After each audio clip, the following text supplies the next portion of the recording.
चलो आज बात करते हैं फ्यूचर कंटिन्यूअस टेंस की। तो देखो फ्यूचर कंटिन्यूअस टेंस की पहचान क्या होती है। इसकी पहचान हिंदी वाक्यों के अंत में रहा होगा, रही होगी, रहे होंगे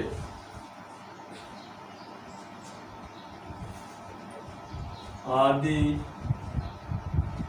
शब्द रहते हैं।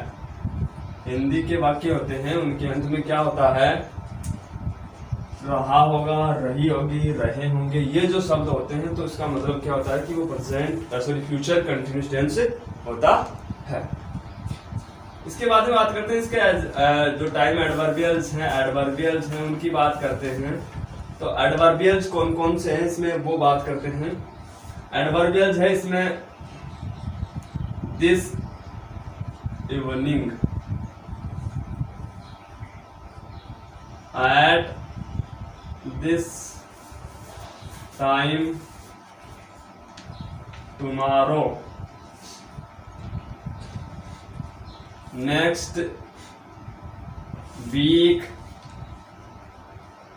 month, year, ये सारे हैं इसके एडवर्बियल्स। यानी कि ये जो होते हैं तो इसका मतलब कौन सा टेंस होता है, फ्यूचर कंटिन्यूअस टेंस होता है। इसके बाद बात करते हैं इसके फॉर्मूला की। अलग अलग सेंटेंसेस के हिसाब से फॉर्मूला पढ़ेंगे। तो पहले बात करते हैं इसका अफर्मेटिव जो सेंटेंस है उसके फॉर्मूले की। अफर्मेटिव सेंटेंस के फॉर्मूले की बात करते हैं।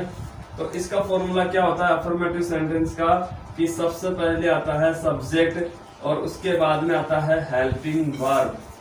हेल्पिंग वर्ब आती है, हेल्पिंग वर्ब क्या आएगी, विल या शैल, और फिर आएगा बी प्लस मैन वर्ब, और जो मैन वर्ब होती है उसमें आईएनजी प्लस आ जाएगा आपका ऑब्जेक्ट, और उसके बाद में एक्सेट्रा, लास्ट में फुल स्टॉप। जैसे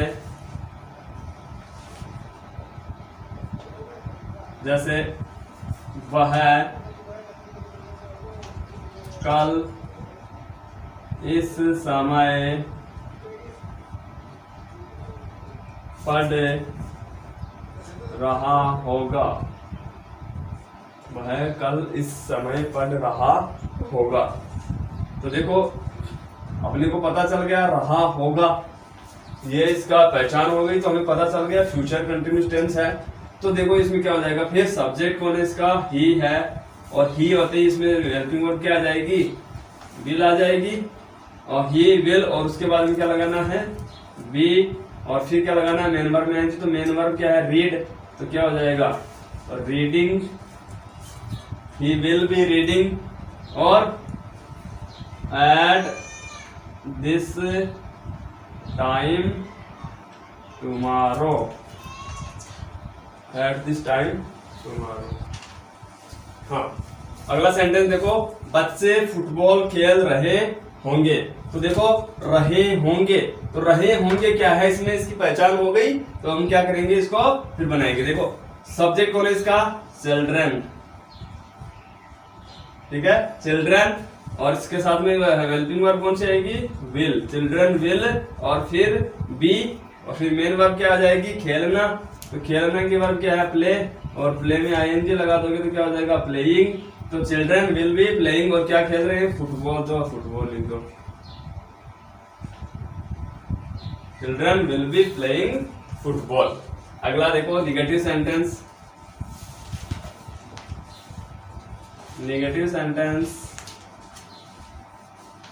निगेटिव सेंटेंस का स्ट्रक्चर क्या होता है, सबसे पहले सब्जेक्ट आएगा, फिर हेल्पिंग वर्ब आ जाएगी, हेल्पिंग वर्ब आ जाएगी विल और शैल, और ध्यान रखना नोट आ जाएगा इसके बाद में, और बी बाद में आ जाएगा। नोट के बाद में बी आएगा, प्लस मेन वर्ब होती है, उसमें मेन वर्ब में आईएनजी लगाना है, फिर ऑब्जेक्ट लगाना है और उसके बाद में आपको लगाना है अगर कोई जानकारी और है और लास्ट में फुल स्टॉप लगाना है। जैसे वह खाना नहीं पका रही होगी। वह खाना नहीं पका रही होगी, तो इसमें देखो ये क्या हो गया, इसका पहचान इसकी ये हो गई। ऊपर ध्यान ये रखना इसमें नहीं शब्द है, नहीं शब्द, तो ये किस प्रकार का सेंटेंस हो गया, नहीं शब्द होते ही निगेटिव का सेंटेंस हो गया।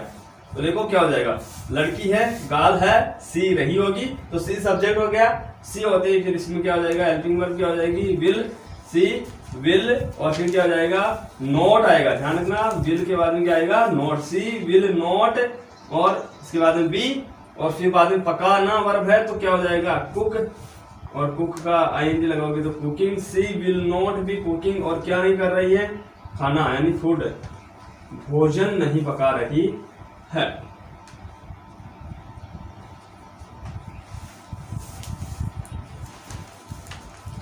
Rahul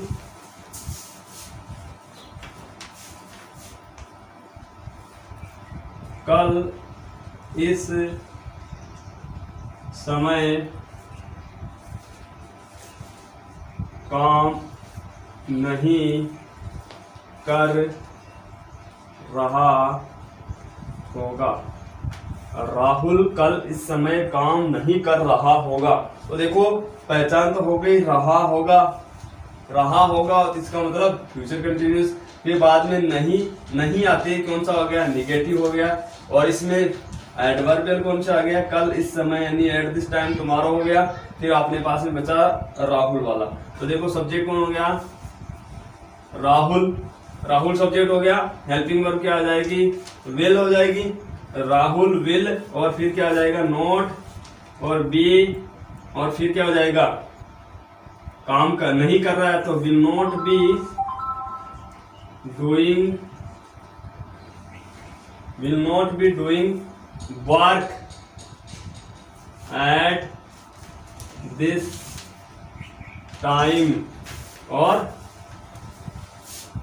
tomorrow, at this time tomorrow. तो ये हो गया अपना निगेटिव सेंटेंस। बनाओ इसको, लिखो। देखो आगे बात करते हैं इंटरोगेटिव सेंटेंस की।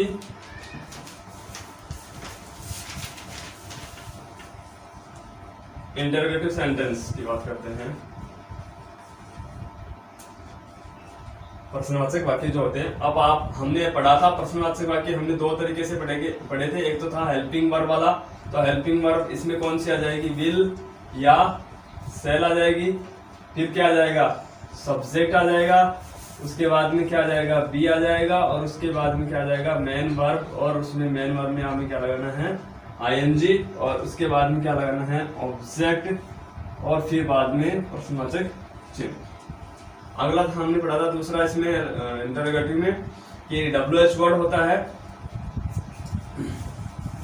इसके बाद में वही हेल्पिंग वर्ब की तरह बनाना है, हेल्पिंग वर्ब लगानी है, और हेल्पिंग वर्ब के बाद में हमें क्या लगाना है, सब्जेक्ट लगाना है, फिर बी, फिर main verb, ING plus object है तो लगाना है, नहीं तो रहने देना है, और प्रश्नवाचक चिन्ह लगाना है। तो देखो बनाते हैं। हेल्पिंग वर्ब वाले हमने पढ़े थे, जो भी हेल्पिंग वर्ब से वाक्य बनते चाहे वो किसी भी टेंस के हो, वो हिंदी में हमेशा किस शब्द से शुरू होते हैं, क्या शब्द से शुरू होते हैं। यानी कि तो हेल्पिंग वर्ब वाले जो सेंटेंस होते हैं वो हिंदी में किससे शुरू होते हैं, क्या नामक शब्द से शुरू होते हैं।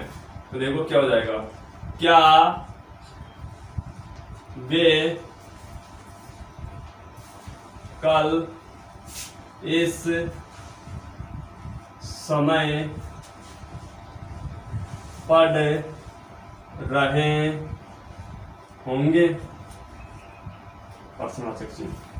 तो क्या हो जाएगा, सबसे पहले क्या, गलती यहां नहीं करनी है कि क्या शब्द को देख करके हम क्या करते हैं, यहां पर लगा देते हैं व्हाट, और वॉट लगाते ही सेंटेंस क्या हो जाता है, गलत हो जाता है। क्योंकि जिस भी सेंटेंस की शुरुआत क्या से शुरू होती है वो सेंटेंस हमेशा हेल्पिंग वर्ब से बनता है। तो यहां पर अपने पास में हेल्पिंग वर्ब कौन सी है, विल है और शैल है।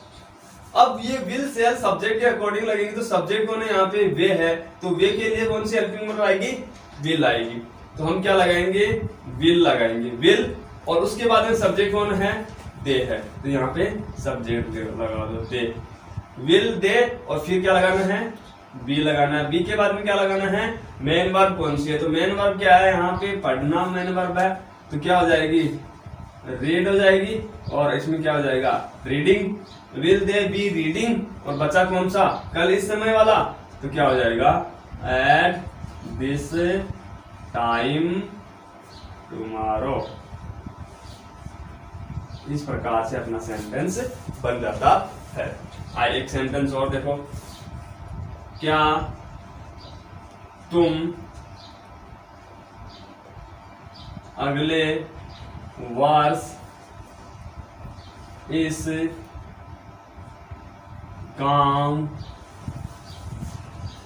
गांव में रह रहे होंगे,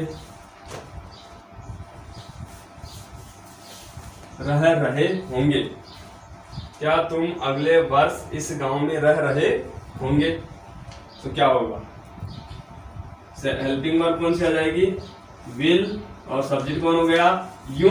हेल्पिंग वर्ब क्या आ गई, विल हो गई, सब्जेक्ट कौन गया, यू हो गया। फिर क्या लगाना है, बी, और रहना की वर्ब क्या है, लिव, तो क्या हो जाएगा, लिविंग, और इन दिस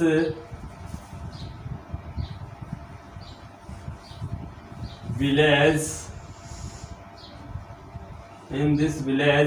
और फिर बाद में बचा कौन सा, अगले वर्ष, तो क्या हो जाएगा, नेक्स्ट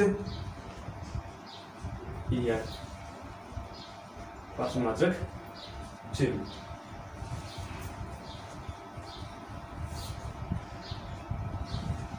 राम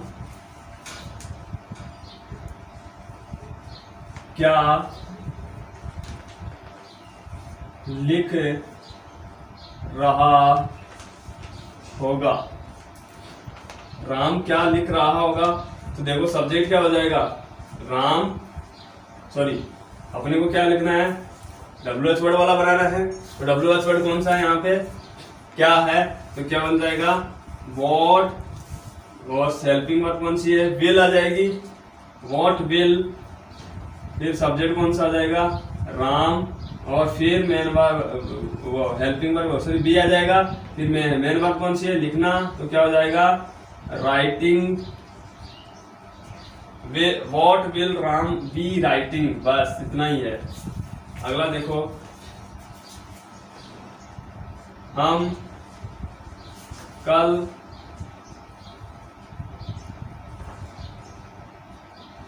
इस, या हमें कर लो, हमें कल इस समय, हमें कल इस समय कौन पढ़ा रहा होगा, प्रश्नवाचक चिन्ह। हमें कल इस समय कौन पढ़ा रहा होगा, तो क्या आ जाएगा, कौन के लिए, हु, ठीक है, हु, और हेल्पिंग वर्ब कौन सी आ जाएगी, विल, हु विल बी, और क्या हो जाएगा,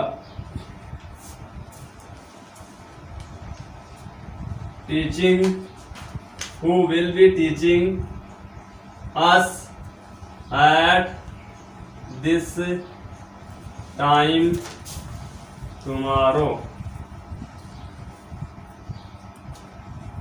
अब आपने एक बात इसमें एक बात का ध्यान दिया क्या, कि इस हु वाले में सब्जेक्ट नहीं है, हु वाले सेंटेंस में सब्जेक्ट नहीं है। क्यों नहीं है, क्योंकि ये हु सब्जेक्ट के बारे में ही पूछ रहा है, कौन, करता कौन है? पढ़ाने वाला करता ही होगा। तो वो सब्जेक्ट के ही बात कर रहे हैं, तो सब्जेक्ट के बारे में ही पूछ रहे हैं। तो यहाँ पे हु है वो सब्जेक्ट के बारे में पूछता है, तो हु वाले सेंटेंस में हम कभी भी सब्जेक्ट का उल्लेख करते नहीं। पहली बात तो हु वाले सेंटेंस में सब्जेक्ट आता ही नहीं है। तो ये क्या हो जाएगा फिर? हु वाले में सीधा ही हेल्पिंग वर्ब आते बी, इसलिए हु वाले सेंटेंस में सब्जेक्ट नहीं होता है। तो ये बन गया who will be teaching us at this time tomorrow. लिखो इसको। देखो अब बात करते हैं हम फ्यूचर कंटिन्यूअस टेंस के यूजेज की बात करते हैं। तो यूजेज में सबसे पहले ही इसका यूज आता है कि ऐसे कार्य जो भविष्य में उस समय से पूर्व आरंभ होकर, यानी कि कोई समय है उससे पहले आरंभ होकर के भविष्य में कुछ समय तक भी जारी रहेंगे। कि ऐसे कार्य जो भविष्य में किसी समय जारी होंगे और वो कुछ समय तक उनको जारी रहेंगे। जैसे ही विल बी प्लेइंग, यहां देखो प्ले वर्ब ही किया है, ध्यान रखना प्लेइंग हो जाएगा, प्लेइंग, ठीक है। तो ही will be playing cricket tomorrow morning, यानी कि ये जो खेलने का कार्य है ये भविष्य में किसी समय जारी प्रारंभ होगा और कुछ समय तक जारी रहेगा। तो ऐसी परिस्थिति में हम क्या करेंगे? फ्यूचर कंटिन्यूअस टेंस का प्रयोग करेंगे। जैसे I shall be watching TV at this time tomorrow.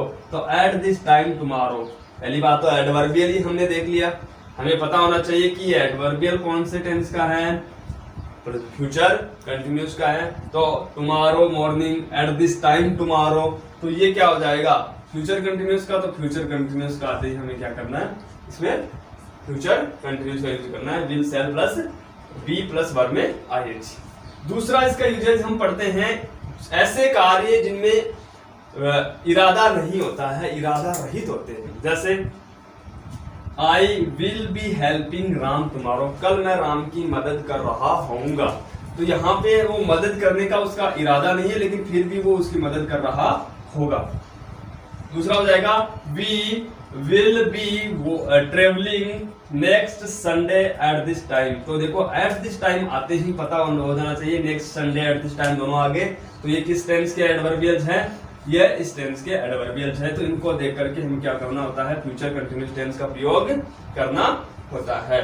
तो will be travelling next Sunday, तो विल बी किस कौन से टेंस में आ जाएगा? Future continuous tense, future continuous, ठीक है। तो ये हो गया आपका future continuous tense. I hope आपको समझ में आया होगा और हम कल बात करेंगे अगले टेंस की, फ्यूचर परफेक्ट टेंस की। तब तक के लिए धन्यवाद।